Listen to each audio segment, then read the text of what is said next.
Good morning, good evening, welcome to this video. Hoping everybody is exceptionally well today. So today's topic is on attraction and the elements of attraction that bring us together. But not only that bring us together, but sustain our relationships. So this isn't only about intimate relationships. This isn't only about the way we connect with each other in intimacy, in deep erotic intimacy, but also how we connect with other like-minded souls, other like-minded people in our world, yeah? So if you're just coming on, people, place a number 1 in the comment box so that I know that you're here, and maybe an emoticon to let me know how you're feeling also. That would be cool. Because I can't see everybody that is coming on, so it'd be good to let me know that you're here, so place a number 1 in the comment box. So ultimately we need to look at why is attraction important in our relationships. So ideally we want attraction, or we are attracted to certain people because there is alignment there. There is a like-mindedness there, or a like-heartedness there. And this is really, really important for how we begin to feel in a relationship, how we begin to open ourselves up in a relationship, how we begin to understand the world in a relationship. And when I speak to relationships, so to clarify this, it's really our relationship to anything and everything in life. This is what becomes really, really important. So it's not just relationships to people, it's relationships to ideas, it's relationships to a relationship to a belief system, a relationship to our own values, relationship to purpose. So the greater clarity we have with who we are, with our own values, with our own purpose and so forth, the more profound, the deeper, the more intense, but in a healthy way, our relationships are going to be with people as well. So we begin to understand the importance of relationship and the role relationship plays in our lives. Now, this becomes again super important for the quality of the lives that we live. See, too often we move through life and we have relationships that, when we look back on them, relationships that have ended, haven't really served us. Now, of course, every experience serves us in some capacity. We simply have to be open to the value and to the gifts that these experiences give us and they provide us. But if we look back, we would say that relationship wasn't in great alignment. Now, how do we move into relationships that aren't in great alignment? It is because we do not know ourselves. It is because we have not really connected to our truth, our core, who we are. So at the foundation of all of this, of attraction in relationship, is knowing self, is being aware of who we are, is having clarity on our path. That's super, super important. If you can resonate with that, place a number 2 in the comment box. So too often, I was having this conversation with a dear friend of mine yesterday. So I've been doing a lot of, I've been here a couple of days in Miami. I've been doing a fair amount of walking. So walking and talking and discussing and speaking to a dear friend of mine yesterday. And we were opening up the conversation to dating coaches and relationship coaches, and some of the advice that is out there, especially on the internet, and what advice or guidance people are giving with respect to attracting certain people in your life. For me, it's a lot of it is misplaced. And hi Vanessa, how are you? And the misplacement comes in the fact that there's no longevity in this attraction model. And what many people negate is knowing self.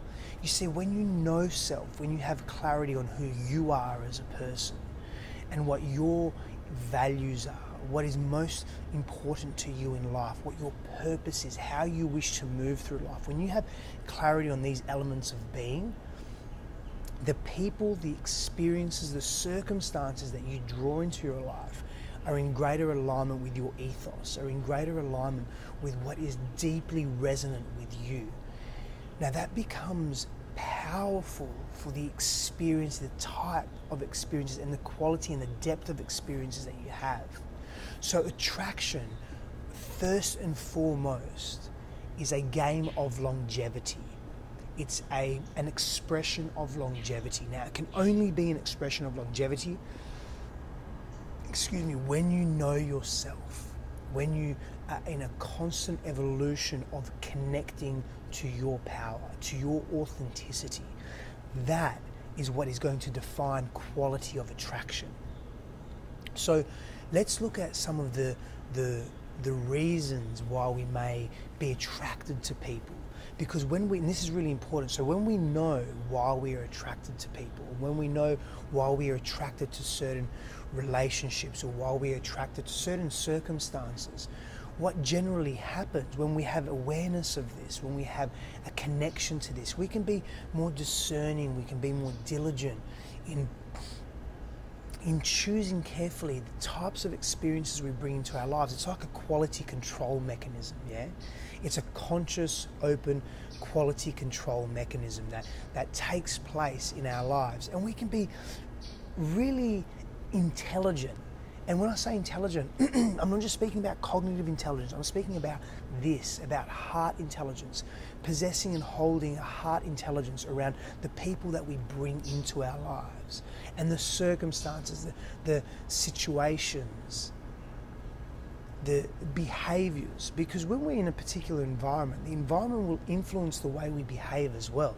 So if we're in front or we're in the presence of certain people, it will influence the way we behave and the way we respond to life or respond to that particular aspect of being.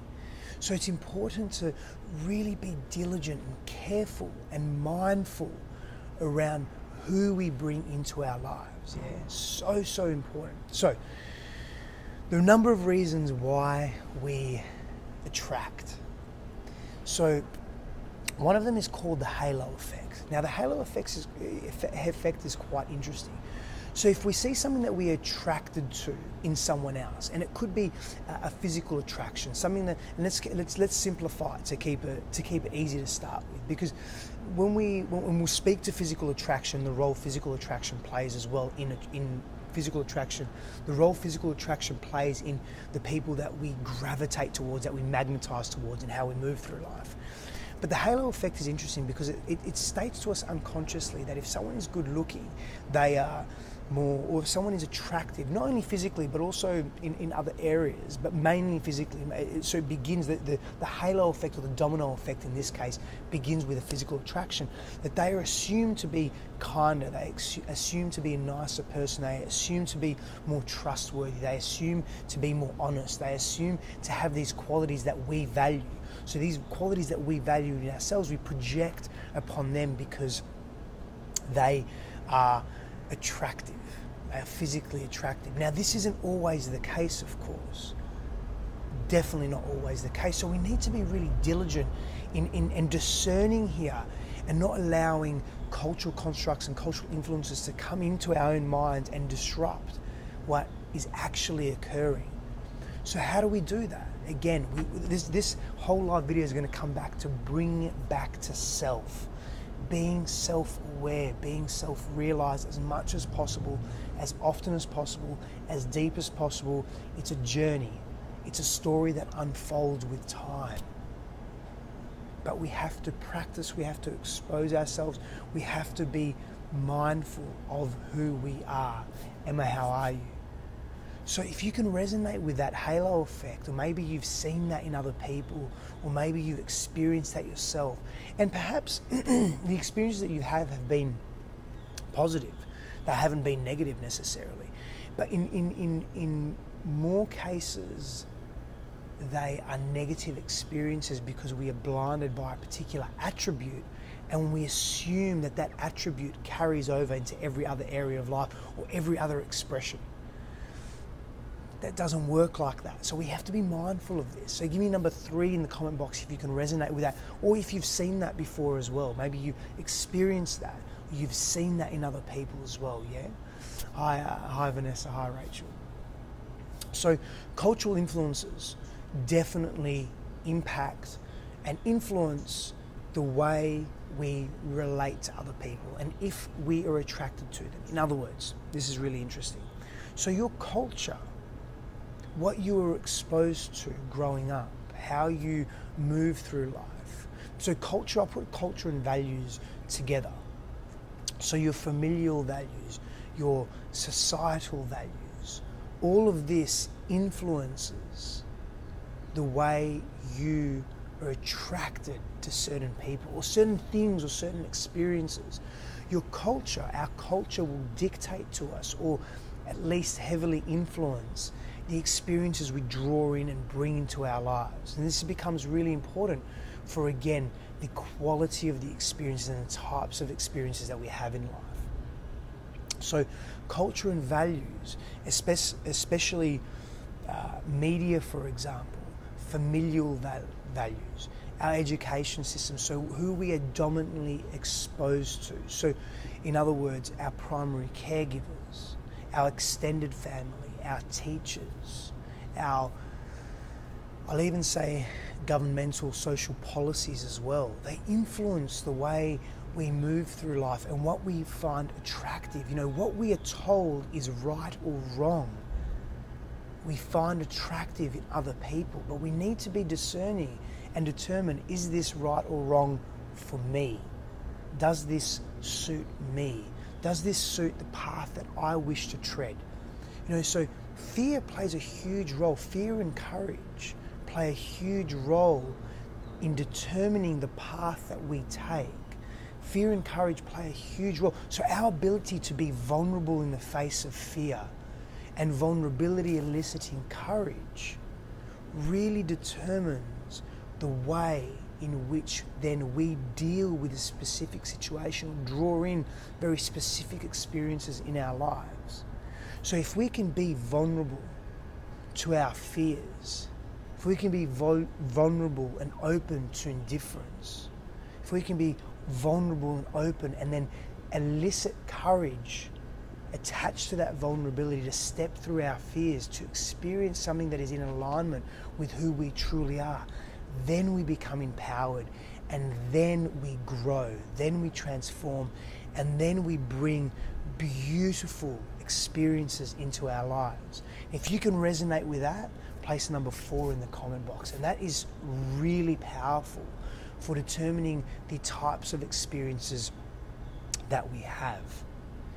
So if we're still on this journey of what is it that initially attracts us to people, we find that cultural influences and our values, our collective and individual values that we have cultivated over time, really influences the choices we make about who we attract and what we attract in our lives.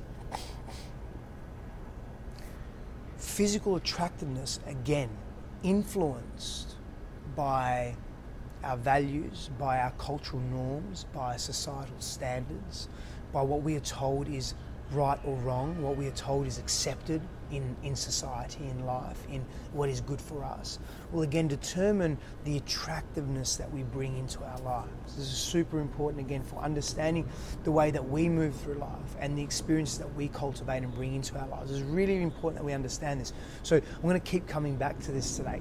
It's so crucial in our own development and in our own growth as people, because we will grow depending on the experiences that we attract in our lives, and that's the crux of it. That's the power right there. We will grow, we will transform, we will experience based on what we draw into our lives, which is heavily influenced by what we are exposed to as young people. So we then have to be discerning, yeah. So, yeah, absolutely, Emma. And what we attract into our lives will definitely be influenced by our physiology and our neurochemistry as well, which of course is influenced by our environment to some degree, huge degree. So we're looking at physical attractiveness and body language as well. So initially when we're attracted to people, we are attracted to their body language, we're attracted to their physical attributes. Now, this is not the be all and end all. We have to begin to move beyond just physical attractiveness, because there is no sustainability in this, because it's only one element of expression, it's only one element of being. In my models, I have 9 areas of life, and the physical is one of them. But it's not just physical attractiveness, it's physical, the way we move, our sexual dispositions, the way our health, our physical health, the way we look after our bodies.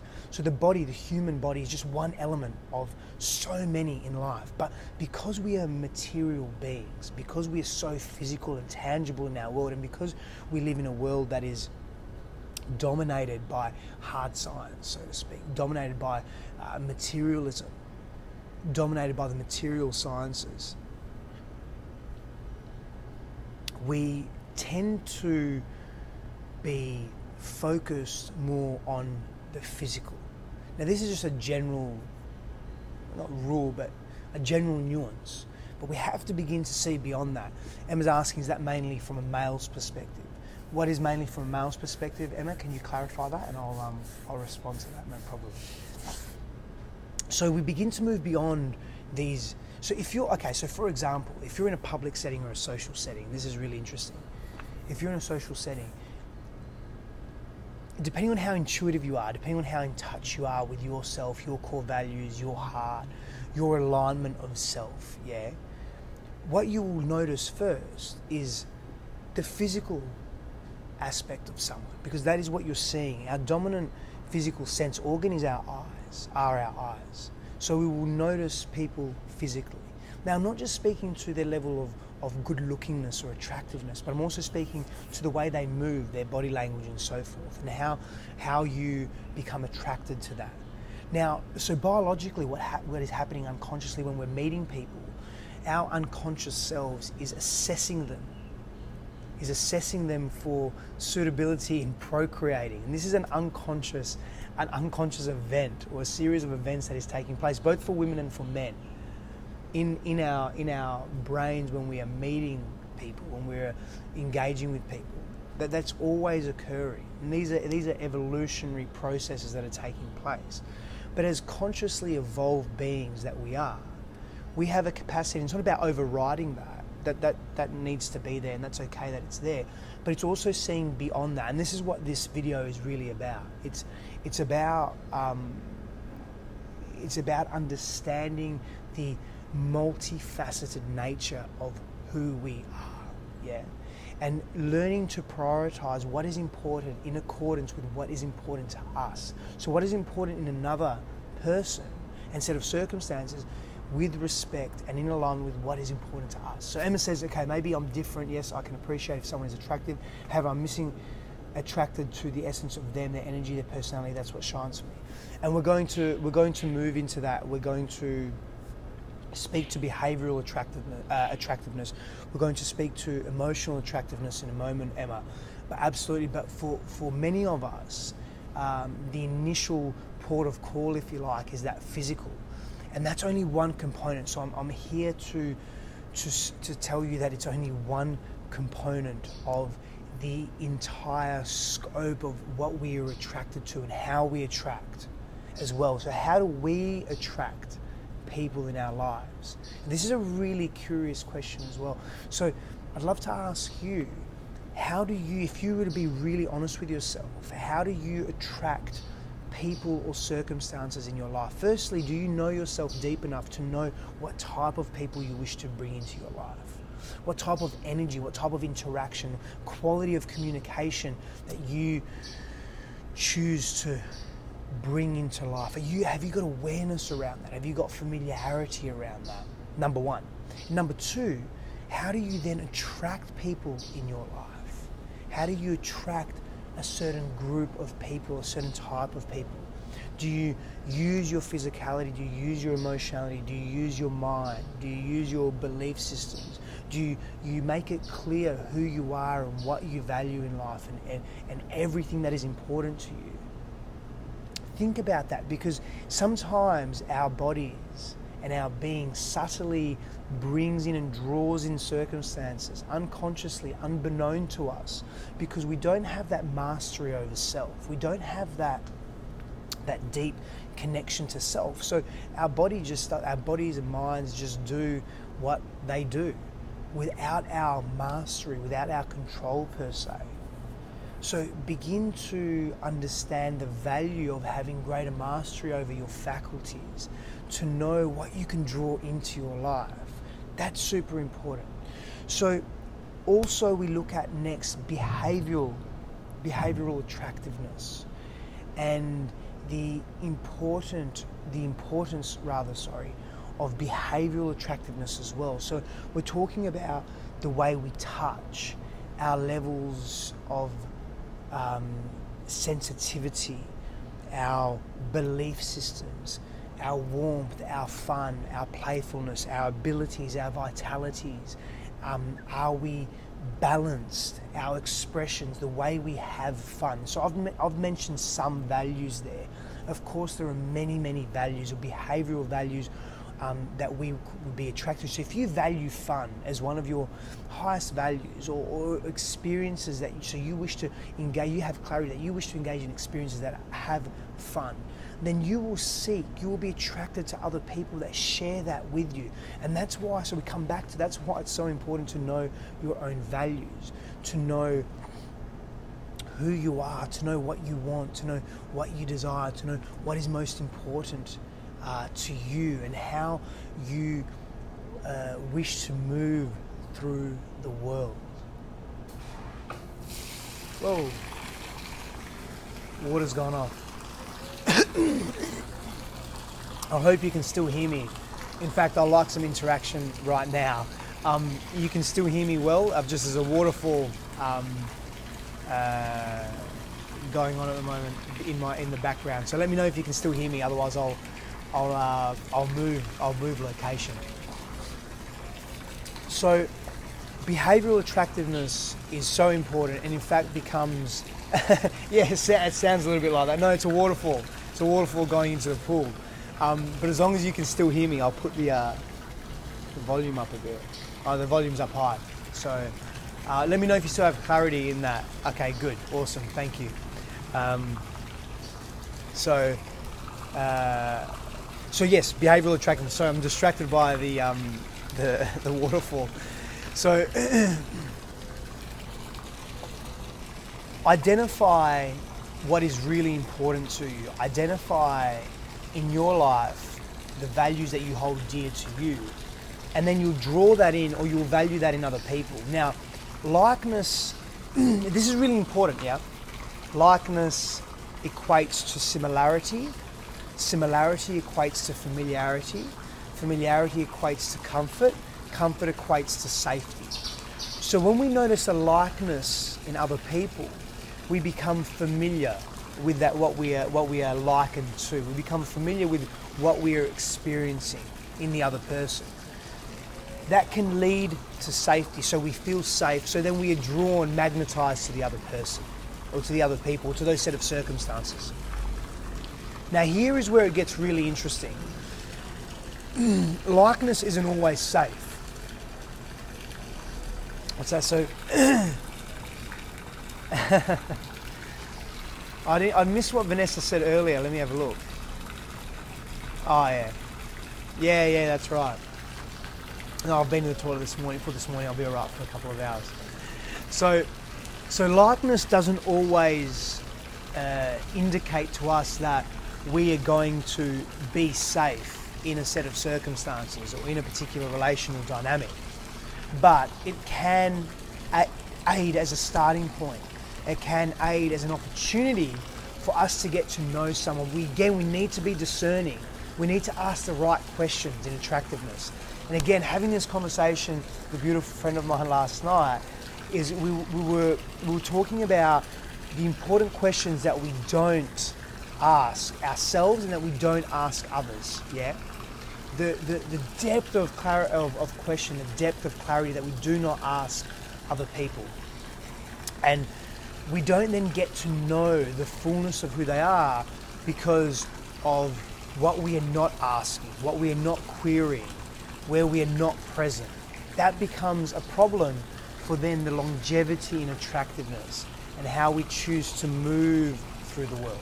So likeness is important, but it's again not the be all and end all. Yeah. So we've spoken to values.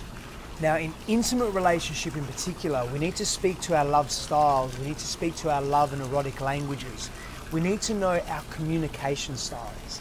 This is super important because when we begin to communicate clearly and effectively in alignment with who we are, when we begin to communicate in alignment with what is important to us, we then can communicate in a particular way. There's nuances in our communication, and that will then attract people to be mindful of that communication style. People that resonate, because this is about attractiveness is about resonance, people. It's about how do we resonate with the people that we are drawing into our lives and the people that are entering our lives. And if there is a lack of resonance, then guess what? There is a lack of quality of living. So our love languages, our erotic languages, the way we sexually relate is so important. So I'm speaking now more, moving now more into longevity and sustainability in attractiveness. Our love styles, the way we communicate, the language that we use, our body language over longer periods of time. This is going to attract certain people, certain types of people. Now also knowing, and this is really important, this word I'm about to say now, knowing and being intrinsically aware of yourself and the way the other communicates is going to bring harmony into your life. So if we look at our natural environment, the natural environment that we live in is really predicated upon homeostasis. It is always aiming. Emma, what's that book that you're reading? Let us know what that book you're reading, so everyone else may be interested in that. So our natural world is constantly thriving in a state of homeostasis. In other words, it's not living in extremes. It's as simple as that. Human beings are much the same. If we are in extreme circumstances, we always look to equilibrate ourselves. We always look to bring ourselves back into balance, into some form of balance. It's no different with the way we communicate, the way we love, the way we care, the way we interact, the dynamics of our relationships. Volatility and extreme expression in relationship is not sustainable long term. We may be addicted to it for various reasons, but it's not sustainable long term. And if it is, it's unsatisfactory, it's toxic, it's dangerous to our psyche. Yeah, the 5 love languages is Gary Chapman is the author of the 5 love languages. So he speaks to, there's 5 different ways that we relate to each other. There's 5 different ways in terms of how we relate to each other, in according to his theory, into how we love. Yeah, and there's definitely validity in that. And that doesn't mean that you only can bring in people into your life that are your love style or your love language or your erotic language. It's not about that. It's about understanding their love language or their communication style or their love tone or their love essence or the way they communicate, so that you can then, and also understanding their values, so that this is the longevity and attractiveness now, the sustainability and attractiveness, so that you can connect deeper, and you can go into greater depth with that individual and share something that is profound, but also speak in their language so you can open them up. That's what it's about, people. It's about opening each other up. That's why we meet, that's why we connect, to open what is dormant within us, to enhance, to evolve, to stimulate, to be present to each other. That is why we meet, that is why we connect. For people in our lives to shine light on those dark places within ourselves that can then come out of us. That is why we connect, that is why we meet in life. If you can resonate with that, place a number 5 in the comment box. If you can resonate with that, place a number 5 in the comment box. It's learning how others communicate. It's learning how others are present. It's learning how others feel in order for you to interact in that way. And then they obviously learn how you behave, what is important to you, and you communicate in each other's language, cultural language, emotional language, cognitive language, sexual language, relational language. This is so important for us, like hugely, hugely important for us. So to fall briefly back into what initially attracts us to people, and this is really interesting as well because this isn't always valid, is the uniqueness of an individual. In the world that we live in a fast-paced world. And not only do we live in a fast-paced world, we live in a quick-fix world, we live in a standout world. So if you're not doing something different, you don't stand out. Your level of uniqueness, or even, I won't go too far as to say, and it's a social epidemic, it's a behavioral, it's an emotional epidemic, is your level of uniqueness will determine your level of self-worth. And that's really fucking sad.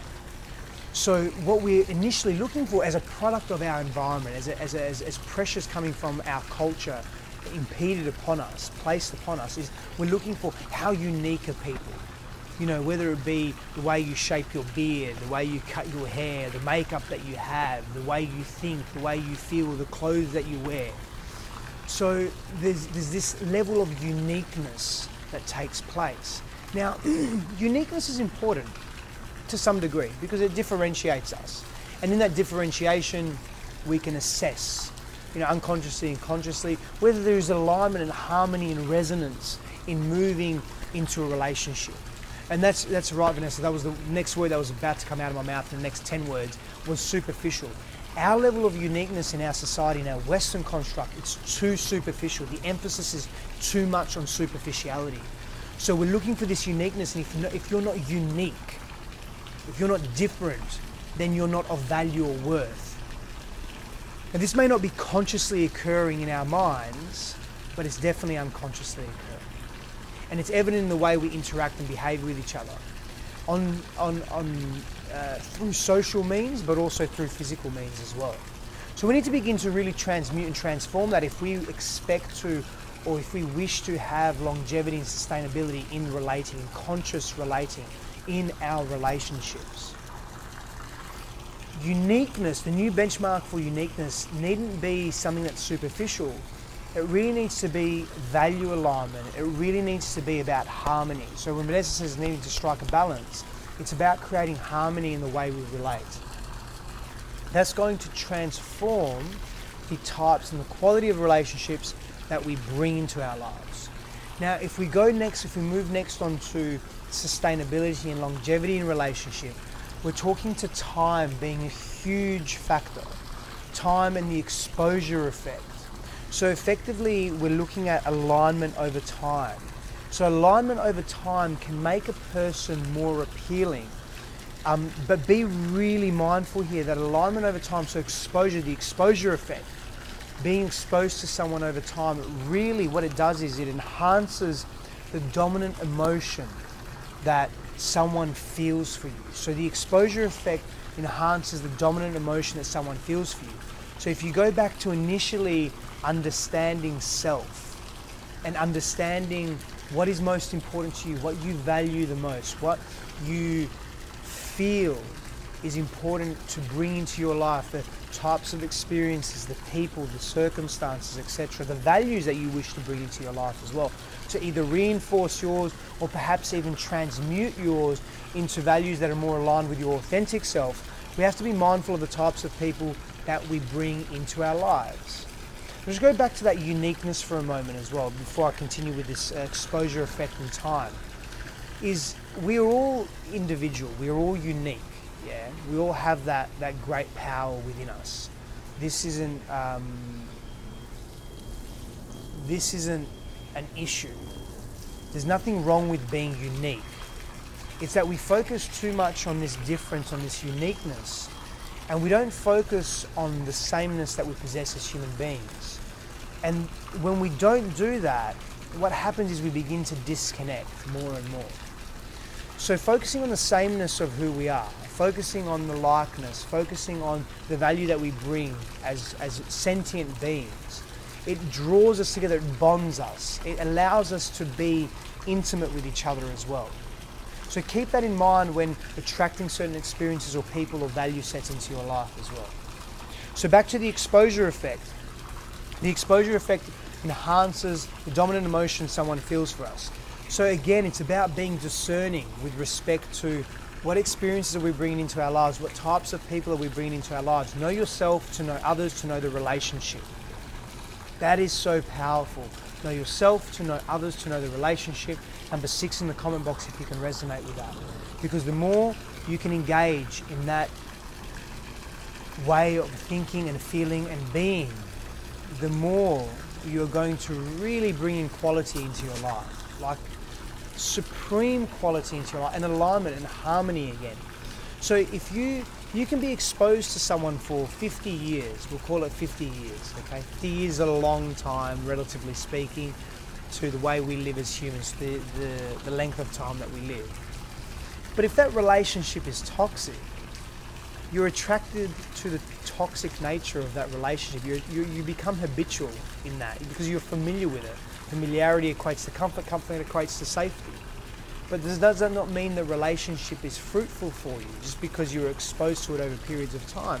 If you are mistreated in that relationship because there is a resonance or a familiarity with the way that individual is treating you, and there's a comfort in that, that doesn't make it healthy. So we have to look at the darkness of who we are. We have to explore our shadow elements of self as well. So align with emotional expressions, people that bring in to your the emotional expressiveness that people bring into your relationship, into the relationship rather. And are those dominant feelings, those dominant emotional expressions, are they in alignment with what you deeply, deeply value? Are they in alignment with who you are as a person? Does it bring you joy? Does it bring you harmony? Does it bring you a greater and deeper awareness of self? Does it allow you to grow? Because that is a primary function of every human being, of every sentient being, is to grow, is to transform, is to experience life. Pardon the background noise. Vanessa says, what is that syndrome where victims fall for their kidnappers? Oh, I can't remember what it's called. But there's a link there to what I was saying earlier, but I can't remember what that symptom is called. Maybe someone else can do a quick Google search and pop it on there for reference. So being mindful of the emotions, being mindful of the feelings that we are bringing into our lives is so important for our own health and well-being. We wish to be exposed to feelings and emotions. We wish to be emotionally treated in a way that enhances our being, that allows us to feel depth of love and connection, that opens up our hearts. That is where we wish to be. When our hearts are open, our ability to live life in accordance with what is most important to us becomes enhanced. So another marker of longevity or attractiveness and longevity and sustainability and attractiveness is reward theory. So how does someone's presence make you feel? Their nuances, their gestures, the way they treat you. So Stockholm Syndrome, yes, Anastasia, thank you so much. Appreciate that. That's the effect where people that are kidnapped fall in love or become highly attracted to their kidnappers. So attraction is about the longevity and attraction in this sense in reward theory is about the way someone continually makes you feel. So if they're reinforcing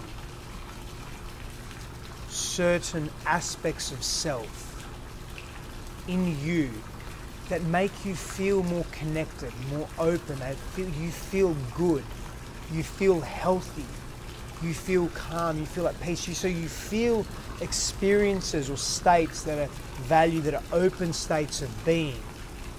When you experience this, there's a constant reward taking place within yourself, an internalized reward. And this becomes powerful for, again, reinforcing the types of feelings and emotions that you wish to draw into your life, how you wish others to treat you emotionally, and the emotions that you wish to express. Because remember, our environment will influence our responses, our behavioral and emotional responses to life, our spiritual responses to life, our spiritual responses to people, our emotional, behavioral, interrelational responses to people. So understanding that, and understanding that we will be rewarded per se based on what we are continually exposed to as well. When I say rewarded, I mean rewarded with a particular emotion or feeling that we value, that we cherish, that is important to us. What will generally happen is that will become reinforced and we'll continue to attract those types of experiences or those feelings or those emotions. So being really mindful about that. Pardon the background noise of plane flying over me as well. So I can't quite control that, unfortunately. There's no blue sky today either, it's a grey sky. So when we're looking at attraction as a long game, okay, it's about playing the long game in attraction. Really gaining clarity on who you are, really gaining clarity on what is important to you, gaining clarity on your values, gaining clarity on your purpose, gaining clarity on how you choose to move through life. When you are able to do that, to gain that clarity and have a more abundant, more connected picture of who you are, when you're able to do that, you are then going to draw alignment into your life. Beck, I'm in Miami, Beck, at the moment. Oh, Vanessa, lovely. Lovely that they've cooked you dinner. Thank you so much. Thank you for being here, Vanessa. I appreciate it. So playing that long game is going to ensure your growth. Playing that long game in attractiveness and not just focusing on, I mean, the present moment is deeply important, but where is the present moment coming from? What is the present moment being driven by? Is the present moment being driven by a broader, grander awareness of self? Or is the present moment driven by biological impulse and nothing else? Is it purely hormonal? So looking at the superficiality of how you attract and what you attract as well, how you behave, how you present yourself. This isn't about wrong or right. This is about, does attractiveness or sustainability, longevity and attractiveness resonate with you? If it does, then you need to act or behave and express in accordance with that. If attractiveness or longevity and attractiveness doesn't interest you, then you behave in a different way. So there's no wrong or right about this. This is not one way is better or one way is worse per se. It really depends on what you value in this moment. But gaining clarity on what you value, gaining clarity on what is important to you, and the types of relationships and the types of experiences you wish to have and embody and embrace and embark upon, that is going to set you apart in terms of, am I living a mediocre life? Or am I living a life of deep fulfillment and meaning, which ultimately lends itself to experiential happiness, like true, authentic happiness? That's the difference. So how we attract, what we attract, why we attract, and also what we emit, what we put out, is going to really be determined by how we relate to attracting and how we relate to ourselves, number one. Thank you so much for being here, beautiful people. In the next month or so in the next month or two, I'm going to be doing these live feeds for my business page, so S.Sifandos, Relational Alchemist. So they're going to be, they still are on there now. I have a software but I'm going to be coming primarily live from there. I'm going to be shifting from the personal page to the business page, to Relational Alchemist, S.Sifandos, Relational Alchemist. So please, please, please jump on that page, check that page out. I post great content on that page, very similar to what I post on my personal page as well. If you resonate with this video, if you believe in this video, please share it. Share it to your friends, your loved ones, your family, etc. If you have any questions, place them in the comment box. Let me know. I'll get to them when I can, of course. And many, many blessings on your journey. Hope you're well. I'll see you again as soon as possible for another live feed. Take very good care of yourself. Thank you so much once again for being here. Again, share the video, and remember, in the next month or two, I shall be transforming all of this onto the business page, or to the S.Sifandos Relational Alchemist page. Yeah. So thank you so much. Many blessings once again. Take care and speak very soon.